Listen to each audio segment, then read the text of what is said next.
The Franchise Tax Board is telling people to quickly spend their gas tax rebates over reports of fraud. An Antelope viewer called Kurtis when her gas rebate card was spent.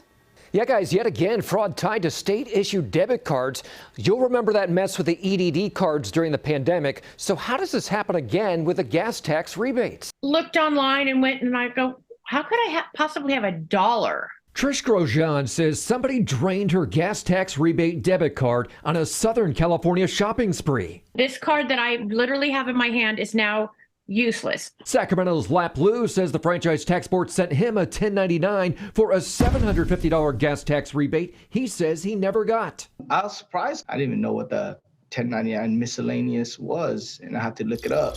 Well, this is intended to help people who are really struggling. San Diego Assemblyman David Alvarez wants answers over the large number of complaints he's hearing involving fraud, missing payments, and people struggling to get through to the Franchise Tax Board or the Money Network, the company the state used for these debit cards. It's not acceptable. When we make a promise to Californians, we got to make sure we follow through with that. The Franchise Tax Board says of the $9 billion sent out, the fraud rate is less than 1%. But Assemblyman David Alvarez isn't buying it. We really don't know the extent until we have professional auditors go in there and look at all the data. So who's on the hook to cover this fraud? We pulled the contract, which says the Money Network shall assume responsibility from the point of activation for any replacement of debit card funds resulting from fraudulent use. Lap reported his missing money to the Franchise Tax Board and was told it could be 6 to 9 weeks before he gets a check. Trish reported her fraud to the Money Network and now must wait up to 90 days for an investigation and replacement card. Because it's not just about me. It's not just about the money. It's about being taken advantage of.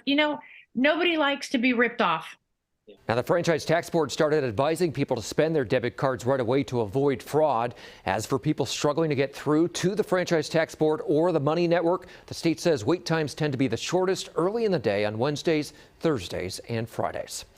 Have a consumer problem you can't solve? Remember, CBS 13 is the only station in town with a team to go to bat for you. Go to cbs13.com/callCurtis and fill out our form.